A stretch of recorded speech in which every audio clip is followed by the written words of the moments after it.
السلام علیکم. آج کا ولاگ اور میں ہوں آپ کا ہوسٹ آفتاب اقبال. خواتین و حضرات، سب سے پہلے حسب روایت اس طویل غیر حاضری پر میری معذرت قبول کیجیے.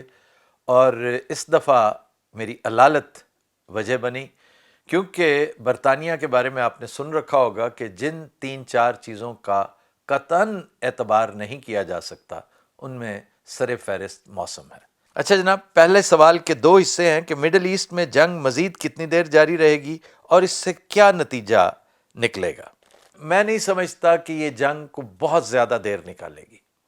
آپ نے سن لیا ہوگا کہ بڑی حد تک سافٹ ایٹیٹیوڈ ایران شو کر رہا ہے گلف کنٹریز کے لیے، کیونکہ بہرحال وہ برادر ہمسایہ ملک ہیں.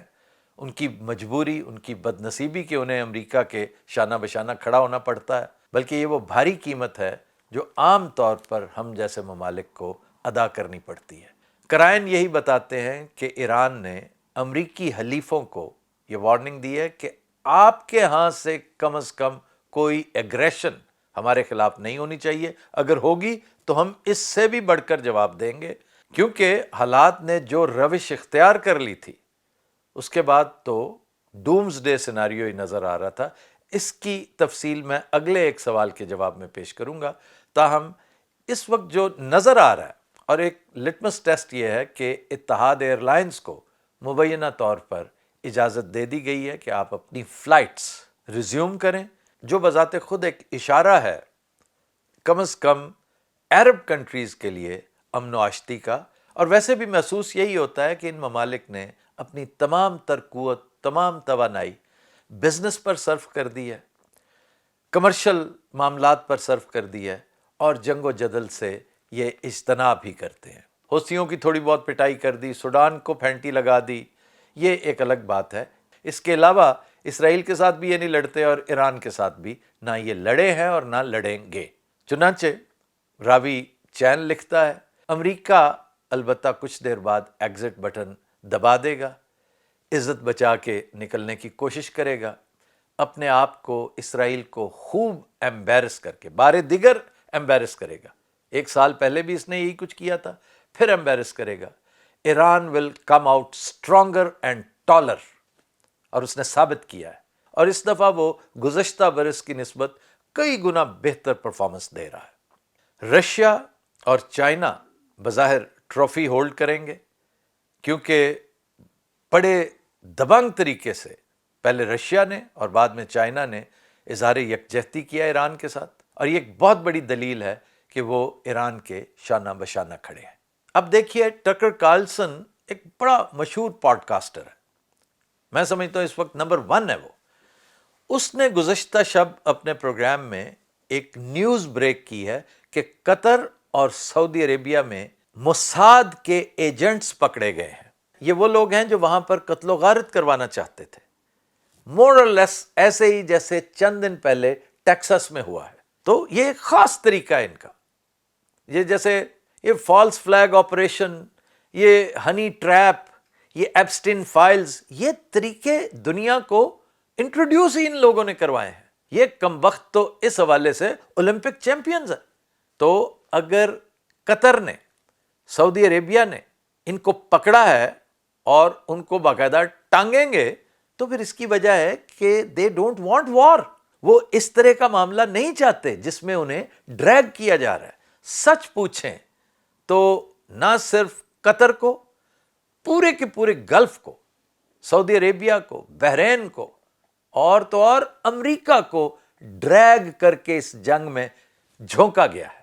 اور کس نے جھونکا ہے آپ سب جانتے ہیں، فرد واحد نیتن یاہو، کیونکہ اس کا اس کے بغیر گزارا ہی نہیں ہے. اس سے متعلق ایک سوال ہے آگے، مختصراً اس کا بھی میں جواب دوں گا. آپ نے پوچھا ہے کہ اس کا نتیجہ کیا نکلے گا، تو زیادہ تر نتائج تو میں نے گزارش کر دی ہے. جو رجیم چینج کا خواب تھا تل اویو کا، وہ پورا نہیں ہوگا، کیونکہ رجیم چینج کرنا ایران میں اتنا آسان نہیں ہے. بڑی دیر سے ہم گزارش کرتے چلے آ رہے ہیں، اور ویسے بھی وہاں پر جنرل باجوہ تو نہیں نہ بیٹھا ہوا کہ مکمکا کیا اور ٹھک سے رجیم چینج کروا دی. یا کوئی بنانا ریپبلک تو نہیں ہے نا ایران ہے. اس لیے نتائج آپ کے سامنے ہیں. سوال کا اگلا حصہ ہے کہ جو کچھ آپ نے مغرب کی طرف سے آنے والی مصیبت کے بارے میں کہا تھا، کیا وہ سب کچھ ہونے کا وقت آن پہنچا ہے؟ اب وقت اور کیا ہوتا ہے؟ آپ دیکھ لیجئے کہ افغانستان کے بارے میں ہم نے کبھی سوچا بھی نہیں تھا کہ ہم اس کے ساتھ جنگ کریں گے۔ افغانستان میں جو اس وقت حکومت ہے وہ ہمارا ہاتھوں سے لگایا ہوا پودا ہے، ہماری دوست رجیم تھی جس کی خاطر ہم نے بڑی بڑی قربانیاں دی ہیں اور بہت کچھ سنا اور سہا ہے، لیکن ہماری ناقبت اندیشی دیکھیے یا ہماری بد نصیبی دیکھیے کہ ہم نے یہ موقع بھی ہاتھ سے ضائع کر دیا، اور وہ طالبان جنہیں ہم نے بڑی مشکل سے سینچا ہے وہ کس سہولت کے ساتھ ہمارے ہاتھ سے نکل کے بھارت کے ہاتھوں میں چلے گئے۔ لیکن آپ کو یہ بات کبھی فراموش نہیں کرنی چاہیے کہ ہمارا اصل جھگڑا مغربی محاذ پر نہیں ہے۔ میں یہ کہتا ضرور آیا ہوں، اور کل میں جو ولاگ پیش کروں گا میں کوشش کروں گا کہ اس میں چھوٹے چھوٹے کلپس بھی دکھاؤں آپ کو۔ میں نے اپنے حالیہ آرکائیوز میں سے کچھ چھانٹی کر کے چیزیں نکالی، وہ 17-18 کے قریب کلپس ہو گئے جنہیں اب میں کرٹیل کر کے 5-6 تک لاؤں گا۔ کچھ کا تعلق ہمارے مشرقی محاذ سے ہے اور کچھ کا مغرب سے۔ جب میں مغرب کہتا تھا تو بار بار گنواتا تھا کہ مغرب میں کے پی بھی ہے، کے پی میں انریسٹ ہوگا، ہو سکتا ہے کوئی خبر ایسی آئے جس کی بنا پر انریسٹ شروع ہو جائے۔ مغرب میں بی ایل اے ہے، ٹی ٹی پی ہے، مغرب میں جماعت الاحرار ہے، گل بہادر ہے، افغانستان ہے۔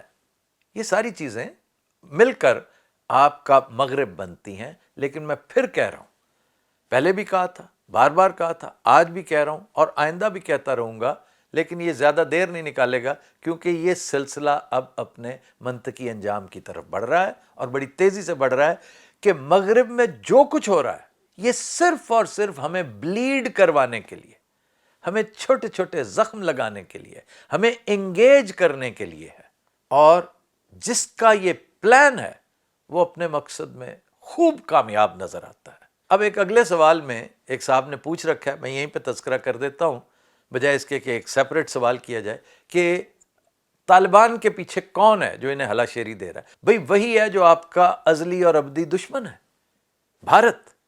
اور بھارت آپ کی نااہلیوں کو جتنا شاندار ہارویسٹ آج کر رہا ہے اس سے پہلے اس نے کبھی نہیں کیا تھا، یا شاید اس سے زیادہ نااہل کمپٹیشن اسے اس سے پہلے کبھی ملا ہی نہیں۔ اب دیکھیے کابل کو اس نے ایک نیا چکمہ دے رکھا ہے، ایک نئی پٹی پڑھا دی ہے کہ تم افغانیہ کو کیوں بھول رہے ہو؟ تم اس ڈیورنڈ لائن پہ لعنت کیوں نہیں بھیجتے؟ ہمیشہ تم اس سے ڈس ایگری کرتے ہو، اس سے انکار کرتے ہو۔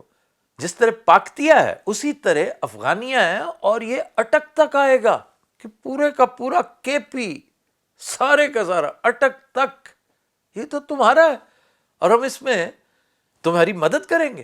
یعنی ہر دور میں ایک آدھ مکتی بانی اسے میسر آ جاتی ہے، یا اس کی اپنی خوش قسمتی ہے یا ہماری بدقسمتی۔ میں سمجھتا ہوں اس میں بدقسمتی سے زیادہ نااہلی کا گزر ہے، آج بھی اور سن 1971 میں بھی۔ چنانچہ اصل نظریں آپ کو ایسٹرن بارڈر پر گاڑنے کی ضرورت ہے۔ ادھر تو آپ کو صرف انگیج کیا جا رہا ہے، ہماری انتہائی محدود وار مشین کو یہاں پر مصروف کر کے، جیسے پچھلی دفعہ انہوں نے کیا تھا۔ اب دیکھیے جعفر ایکسپریس والا واقعہ ہوا ویسٹ میں، اور ایسٹرن بارڈر آپ کا دھیرے دھیرے ہاٹ ہونا شروع ہو گیا۔ ان کے لیے کوئی مشکل نہیں، یہ جب چاہے فالس فلیگ آپریشن کروا سکتے ہیں، اور یہ ہے ہماری کمزوری، یہ ہے ہماری نااہلی، اور یہ ہے ہماری مجبوری جس کا وہ بھرپور فائدہ اٹھاتے ہیں۔ پھر کچھ لوگ یہ بھی پوچھتے ہیں کہ یہ کب تک ہوگا؟ اتنی دیر سے تو انڈیا لگا ہوا ہے کہ جناب آپریشن سندور جاری ہے جاری ہے۔ ابھی کل راجناتھ نے یہ اعلان کیا ہے کہ آپریشن سندور جاری و ساری ہے، اور ہم بار بار وارن کر رہے ہیں۔ اس نے تو یہ تک کہہ دیا کہ اس دفعہ معافی نہیں ملے گی، گویا پچھلی دفعہ ہم نے معافی لے کر جان چھڑوائی تھی۔ یہ ایسا ہے نہیں، لیکن بہرحال وہ ایسا ہی سمجھتے ہیں۔ میں ہندتوا مینٹیلٹی کو مد نظر رکھتے ہوئے یہ کہہ سکتا ہوں کہ بھارت کسی جلدی میں نہیں ہے، وہ ہمیں زیادہ سے زیادہ انگیج رکھے گا، وہ زیادہ سے زیادہ بلیڈ کروائے گا، یہ ہے پراپر فریز۔ وہ جتنی زیادہ ہماری الجھن بڑھے گی اتنا ہی اس کے لیے آسانی ہوگی، اور وہ پہلا قدم اٹھائے گا ہی تب جب اسے اپنی فتح صرف 1 فٹ کے فاصلے پر نظر آئی۔ یہ الگ بات ہے کہ اللہ کا اسکرپٹ بہت مختلف ہے، یہ نہ راجناتھ کو پتا ہے اور نہ اس کے پیر و مرشد کو۔ سچ پوچھیں تو ہمارے دوستوں کو بھی نہیں پتا کہ اصل اسکرپٹ کیا ہے، کیونکہ اس میں ان کا اپنا عمل دخل زیرو ہے، زیرو۔ اچھا جی، اتفاق سے وہی سوال جس کا ذکر ہو رہا ہے وہ آ گیا ہے کہ یہ اسرائیل ہمیشہ امریکہ اور یورپ کا کندھا ہی کیوں استعمال کرتا ہے؟ اس میں خود کوئی دم خم نہیں ہے۔ تو جناب اس کا سیدھا سادہ سا جواب یہی ہے کہ اسرائیلیوں نے، بلکہ بنی اسرائیل نے، جنگ کو ہمیشہ آؤٹ سورس کیا ہے، خود کبھی جنگ نہیں لڑی۔ ایک تو یہ کہ انہیں جنگ لڑنی ہی نہیں آتی، انہوں نے اپنا سارا زور حصول زر پہ صرف کیا ہے، اور ان کو اس کام کے ہزاروں طریقے آتے ہیں۔ دنیا میں کامیاب ترین اگر کوئی ویلتھ میگنٹس ہیں تو وہ جیوز ہی ہیں، اور یہی وہ ایک چیز ہے جس کو یہ سیل کرتے ہیں۔ اسی ویلتھ کی وجہ سے انہوں نے کیپٹلسٹ سوسائٹی کی بنیاد ڈالی، پورے کا پورا مغرب ان کا ٹوڈی بن گیا، میڈیا ان کے زیر نگیں آ گیا، اور پھر چل سو چل۔ بنیادی وجہ یہ ہے کہ یہ انتہائی بزدل ہے، یہ جنگ سے اتنا ڈرتے ہیں، اتنا ڈرتے ہیں کہ جنگ کے علاوہ ہر بات پر یہ گفتگو کر سکتے ہیں۔ جنگ ہمیشہ انہوں نے آؤٹ سورس کروائی ہے، میں تاریخ سے ثابت کرتا ہوں۔ Number 2، they are very few in number. یہ کہتے ہیں کہ ہم اتنے تھوڑے ہیں کہ پہلے ہی یہ ایک ایک مارکے میں نمبرز گن رہے ہوتے ہیں بیچارے کہ ہم پہلے اتنے تھے، دیکھیں اس اٹیک کے بعد ہم اتنے رہ گئے ہیں، کیونکہ رہی صحیح کسر تو نکال دی ہٹلر نے۔ اس نے اگر 6 ملین پلس مار دیے تھے، کچھ روایت اس سے بھی زیادہ بتاتی ہیں، کچھ کم بتاتی ہیں، لیکن بہرحال کیونکہ بہت سو کا صفایا ہٹلر نے کیا، اور بقیہ کام یہ آئے دن جو واقعات ہوتے رہے۔ چنانچہ اس دفعہ انہوں نے پکا بندوبست کیا ہے کہ امریکہ کو بہر صورت یورپ کو ہر حال میں انوالو کرنا ہے۔ دیکھیے حضرت موسیٰ علیہ السلام کو بھی انہوں نے یہی نہیں کہا تھا کہ یار بات سنو، فرعون کے ساتھ تم خود لڑ لو، اپنے اللہ سے کہو وہ تمہاری ہیلپ کرے، اس کے لیے کون سا مشکل ہے؟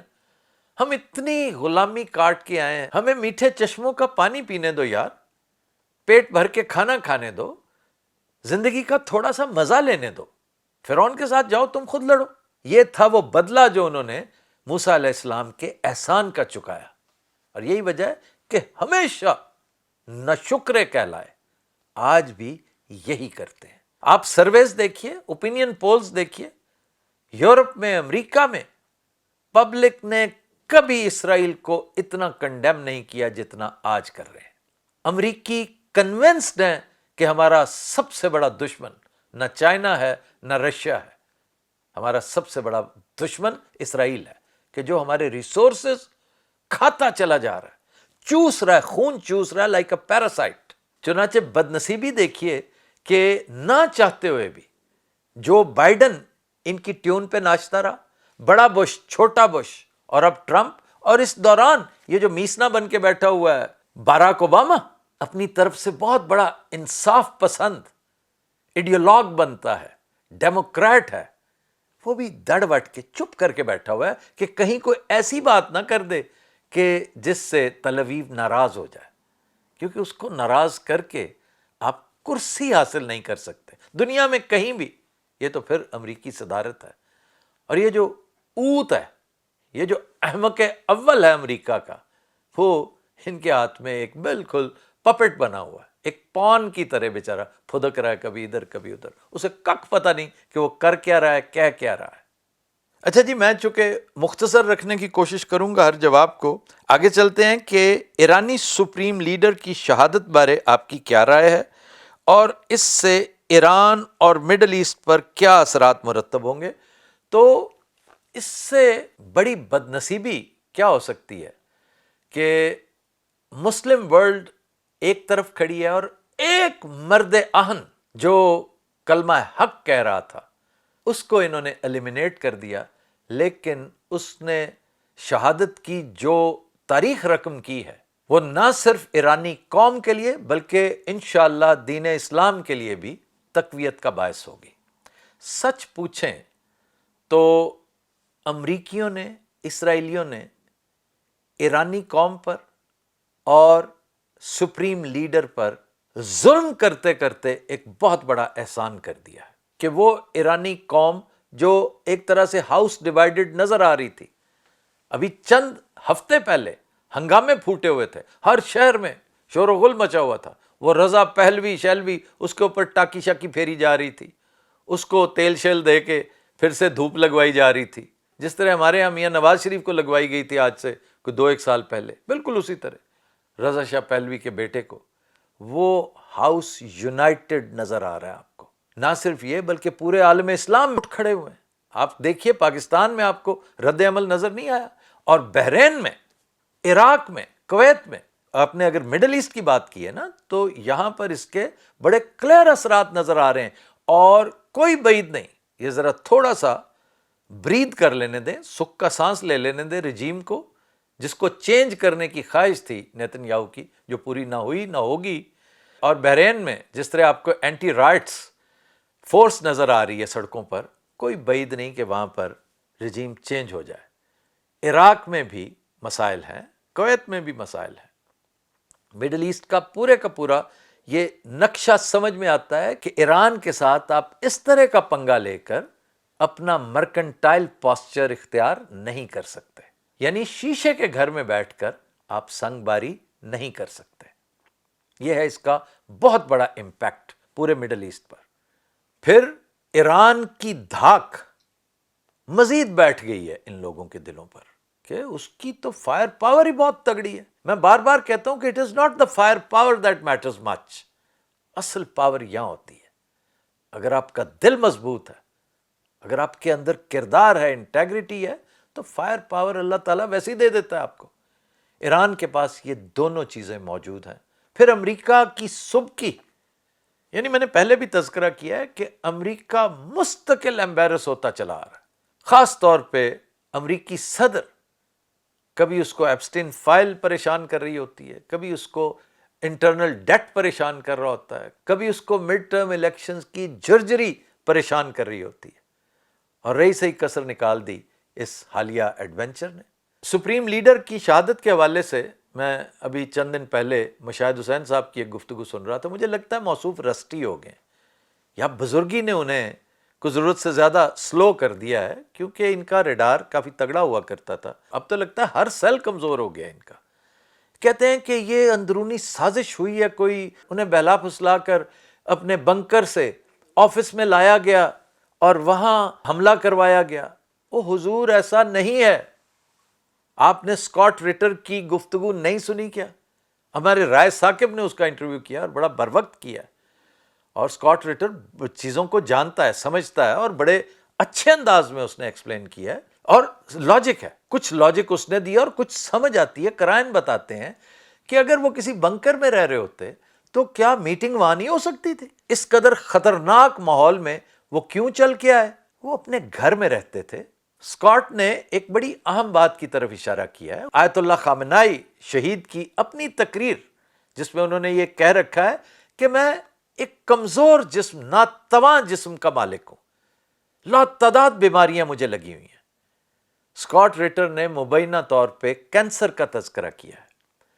اس نے تو یہ تک کہہ دیا ہے کہ انتہائی مہارت کے ساتھ اس مرد مجاہد نے ٹریپ کیا ہے نیتن یاہو اور ٹرمپ کو کہ آؤ اور مجھے مارو، مجھے شہادت ملے گی، اور تمہیں اندازہ نہیں کہ اس شہادت کے نتیجے میں یہ قوم کس قدر یکجا ہوگی۔ اور رزلٹ آپ کے سامنے، تہران کی، مشہد کی گلیوں پہ دیکھ لیں آپ، آج سے 2-3 ہفتے پہلے جو ادھم مچا رکھا تھا ان لوگوں نے، اب یکجا ہو چکے ہیں۔ اور اصل دلیل یہ ہے، اس پہ ذرا غور کیجئے، کہ اگر ایران اتنا انسیکیور تھا کہ جس نے چاہا اسے سٹنگ ڈک کی طرح نشانہ بنایا، جس کو چاہے ایلیمینیٹ کر دیا، ماضی میں اس طرح ہوتا رہا ہے، ماضی میں غداریاں بھی ہوتی رہی ہیں، مخبریاں بھی ہوتی رہی ہیں۔ اس کیس میں مخبری نظر نہیں آتی، اس کے کم از کم کوئی شواہد نظر نہیں آتے۔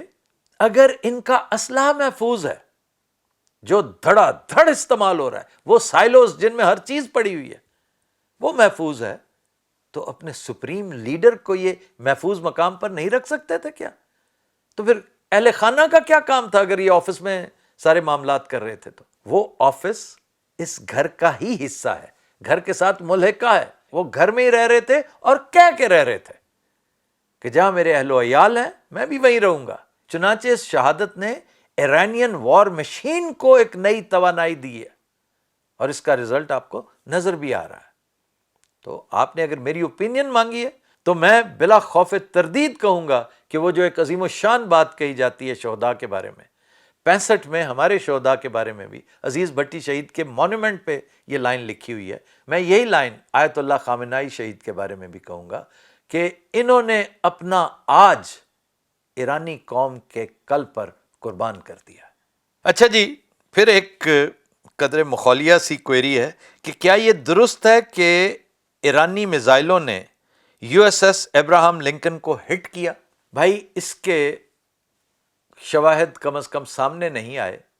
کسی ایک چیز نے اس کو ہٹ ضرور کیا ہے، جو کہ موسٹ پروبیبلی میزائل نہیں تھا، سوسائڈل ڈرون تھا.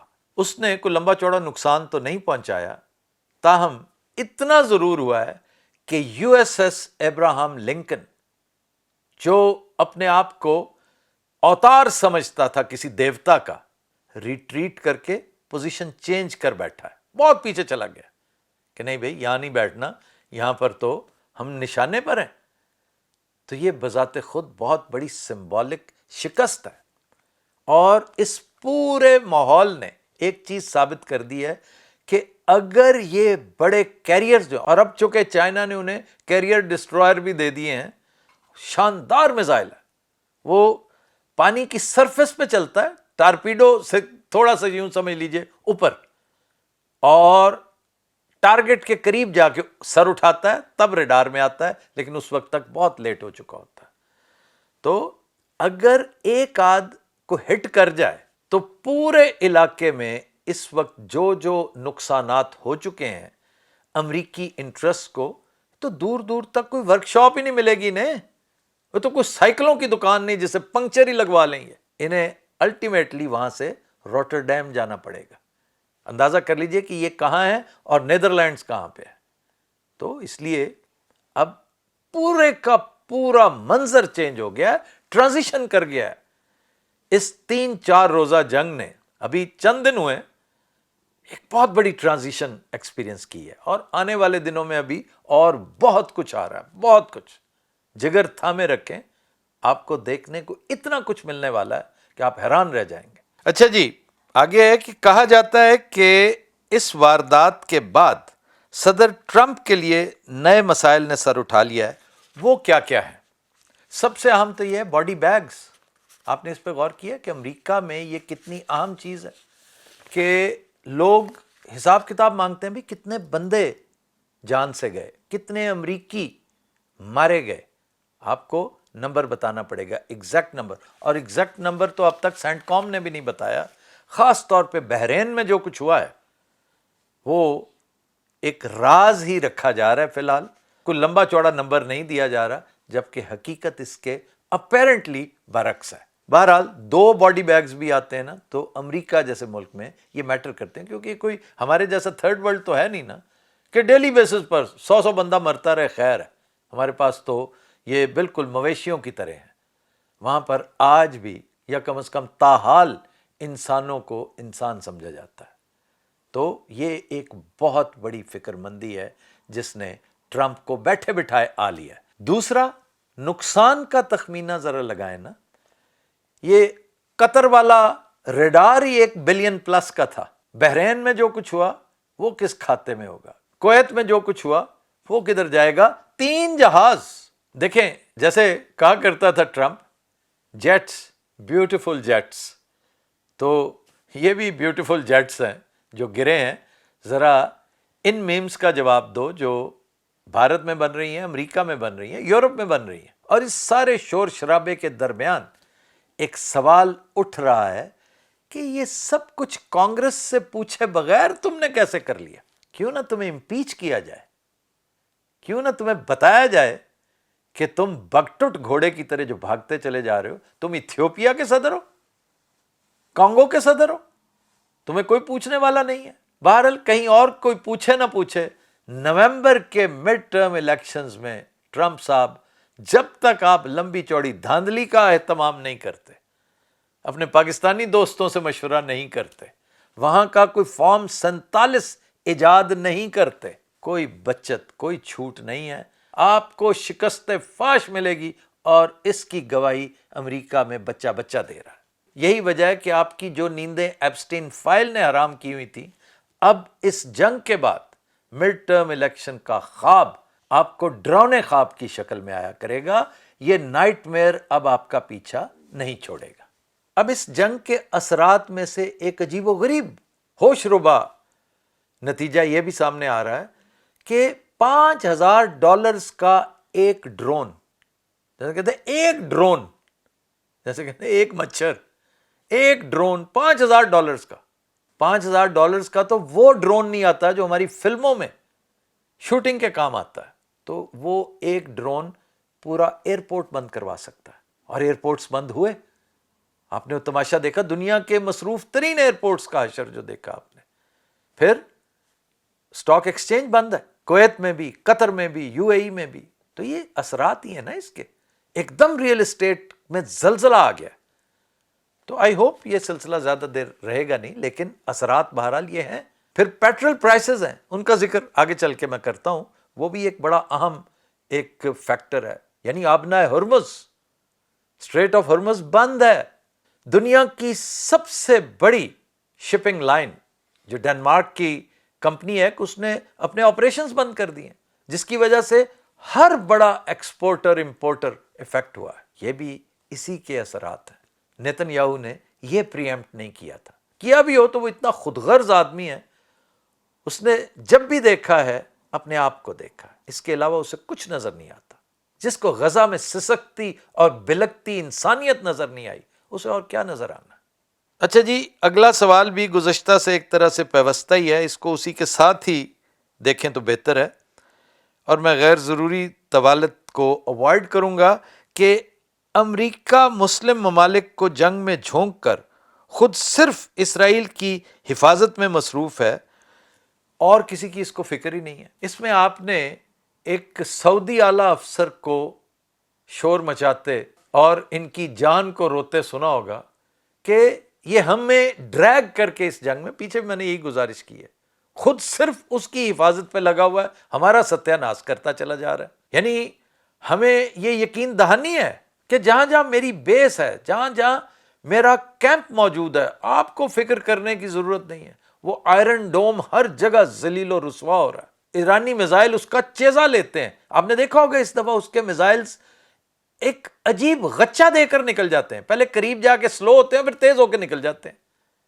یعنی یہ ایک عجیب و غریب معاملہ ہے، واقعی ویڈیو گیمز لگتی ہیں یہ، یا پھر کم از کم محسوس یہ ہوتا ہے کہ وہ جل دے کر باقاعدہ ٹریک چینج کر کے چلے جاتے ہیں۔ دس از این امپروومنٹ، اور آئرن ڈوم والوں کو اس بارے میں سوچنا پڑے گا۔ اور سعودی افسر محض اپنے سے کوئی بات نہیں کر رہا تھا، وہ پوری حکومت کی ترجمانی کر رہا تھا اس وقت۔ یہاں پر ہنری کسنجر کی لائن بہت لاجواب ہے، اسے کوٹ نہ کیا تو بات نہیں بنے گی۔ وہ کہتا ہے it may be dangerous to be America's enemy but to be a friend is fatal. سبحان اللہ، یعنی امریکہ کا دشمن ہونا خطرناک ضرور ہے، لیکن اس کا دوست ہونا تو میری موت ہے۔ غالب نے یہی بات زیادہ عمدہ پیرائے میں کر رکھی ہے کہ ہوئے تم دوست جس کے، دشمن اس کا آسماں کیوں ہو۔ اچھا جناب، ایک سوال ہے کہ کیا روس اور چین خاموش تماشائی بنے رہیں گے اور ایران کو برباد ہوتے دیکھتے رہیں گے؟ تو یہ آپ کو کس نے کہا کہ وہ خاموش تماشائی ہیں؟ آپ نے چینی وزیر خارجہ کی گفتگو نہیں سنی؟ آپ نے یو این کے ایک بڑے اہم اجلاس میں روسی مندوب کو بڑی دھواں دھار تقریر کرتے نہیں سنا؟ پھر یہ جو اسلحہ، جو ریڈارز، جو الیکٹرانکس ایران کو میسر ہیں، یہ وہ کیا در آدم خیل سے خرید رہا ہے؟ بھائی اسی طرح مدد کرتی ہیں بڑی قوتیں دوسرے ممالک کی۔ اب یہ سپر پاورز ہیں، یہ ایک دوسرے کے ساتھ آستینے چڑھا کے لڑنا نہیں شروع کر دیتی، یہی ساتھ دینا ہوتا ہے، اور اس مورل سپورٹ کا کوئی مول ہی نہیں ہے۔ کجا یہ کہ وہ تو اسلحہ سے بھرے ہوئے جہاز کے جہاز لادے چلے جا رہے ہیں، کیونکہ ٹرافی انہوں نے اٹھانی تھی اور اٹھا لی ہے۔ ایک بڑا دلچسپ تبصرہ میں نے اس جنگ کے دوسرے دن ہی پڑھ لیا تھا کہ اور کچھ ہو نہ ہو، اس بات کا فیصلہ ابھی سے ہو چکا ہے کہ رشیا اس وار کا ونر ہے۔ تو یہ کچھ چھوٹی بات نہیں ہے۔ اب جو کچھ ٹرمپ نے ایران کے ساتھ کیا ہے، اس کے بعد وہ رشیا سے یوکرین کے پرسپیکٹو میں کیا توقع رکھتا ہے، چائنا سے تائیوان کے تناظر میں کیا توقع رکھتا ہے۔ اچھا جناب، اب آخر میں ایک سوال پاکستان سے متعلق ہے، یہ چونکہ دلچسپی کا حامل ہے اس لیے میں نے شامل کیا اسے، کہ مشرق وسطیٰ کی صورتحال سے پاکستان پر کیا اثرات مرتب ہوں گے؟ بے شمار اثرات مرتب ہوں گے۔ سب سے پہلے تو تیل کی قیمتیں ہیں۔ آبنائے ہرمز کا تذکرہ میں کر چکا ہوں کہ کوئی آئل سپلائی نہیں ہے۔ ایک بہت بڑی ریفائنری سعودیہ میں آؤٹ آف آپریشن ہو گئی ہے کیونکہ وہاں پر ڈرون شرون گرے ہیں۔ وہ مسائل بھی اسی کے بعد تو روتا ہوا نظر آیا ہے سعودی افسر۔ اور ویورز کو یہ بھی یاد ہوگا کہ ابھی چند ماہ پہلے قطر کے اوپر براہ راست بلیٹنٹلی دن دہاڑے اسرائیل نے میزائل پھینک دیے اور اس پہ امریکہ خاموش رہا۔ بعد میں اس نے کو بیچ بچاؤ کروا دیا، لیکن جو ڈیمیج ہونا تھا وہ تو ہو چکا۔ تیل کی قیمت تقریباً $100 تک پہنچ چکی ہے اور آنے والے دنوں میں اس سے بھی تجاوز کرے گی۔ قطر گیس ایکسپورٹ نہیں کر رہا، کیوں؟ کہاں سے کرے؟ گزرے گا کہاں سے؟ تو اس لیے اس کے ڈائریکٹ اثرات اب میں آپ کو بتاتا ہوں۔ ایک تو تیل کی قیمت، دوسرا IMF کا جو بھیانک جن ہے جو اسلام آباد آ کے بیٹھا ہوا ہے اور جس کی وش لسٹ میں سر فہرست یہ ہے کہ تم نے یہ جو قرضہ واپس کرنا تھا نا UAE کا، اس پر لکھوا کے لاؤ کہ 1 سال تک وہ نہیں مانگے گا۔ وہ $1-2 بلین تمہیں کسی صورت واپس نہیں کرنے۔ تم واپس کرو گے تو تمہارا سارا معاملہ خراب ہو جائے گا۔ جبکہ انہوں نے آپ کو صرف 2 ماہ کی چھوٹ دے رکھی ہے، کیونکہ پہلے معاملہ اور تھا۔ UAE تھوڑا بہت لحاظ کرتا تھا آپ کا۔ آپ نے مانگ بلکہ اس بیچارے مانگت شریف سے منگوا کر، یہ کیسی ٹریجڈی ہے کہ یہ خود مانگت نہیں ہے، یہ آپ کے کہنے پر بیچارہ وہ قیمت ادا کر رہا ہے وزارت عظمیٰ کی، اور روزانہ شرمندہ ہوتا ہوگا کہ الاسٹک کو جیسے کر کے کھینچ کے اس کے اندر الاسٹیسٹی ختم ہو جاتی ہے، وہ تاثیر ختم ہو جاتی ہے۔ اور اس کا برملا اظہار وہ چند دن پہلے کر بھی چکا ہے کہ آپ کو اندازہ نہیں کس قدر شرم آتی ہے مانگتے ہوئے، ہاتھ پھیلاتے ہوئے۔ تو اور چپ ہو، یہ سب کچھ تو ہونا تھا۔ پھر قطر سے آپ نے 1 بلین مانگ رکھا تھا، دیکھیے، اور وہ صاف کہہ دے گا آپ سے کہ جناب میری تو ایکسپورٹ ہی بند ہے، جا بھائی میرا تو کام ہی بند ہے، میری تو دکان ہی بند ہے۔ قطر اگر آج گیس ایکسپورٹ نہ کرے تو وہ ٹکے کا نہیں ہے۔ آپ دیکھیے یورپ میں 50% سرج آ چکی ہے ابھی سے ہی، 50% قیمتیں گیس کی بڑھ چکی ہیں، اور ابھی سردی کا موسم ہے، گیس کی ضرورت ہے۔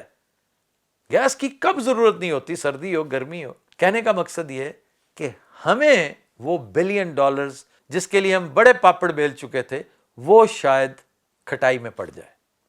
یہ بھی ایک بہت بڑا اثر ہے۔ پھر دیکھیے سڑکوں پر کیا صورتحال ہے۔ یہ کراچی میں کیا دیکھا آپ نے؟ کبھی آج تک یہ منظر نظر آیا کہ امریکن میرینز نے ہمارے بندے پھڑکا دیے؟ میں نے بڑی کوشش کی جاننے کی کہ یہ لوگ مرینز کے ہتھے چڑھے کیسے، امریکیوں نے ان پر فائر کھولا تو کھولا کیسے، پولیس کدھر تھی؟ کرائن یہی بتاتے ہیں کہ اس دن پولیس نام کی کوئی تہمت اس علاقے میں موجود ہی نہیں تھی۔ آپ کا کام سیکیورٹی فراہم کرنا ہے، کجا یہ کہ آپ غیروں کی گولیوں کے رحم و کرم پہ چھوڑ رہے ہیں اپنے بندوں کو۔ پھر گلگت بلتستان کی طرف آئیے، دیکھیے وہاں پہ کیا کیا کچھ کیا گیا۔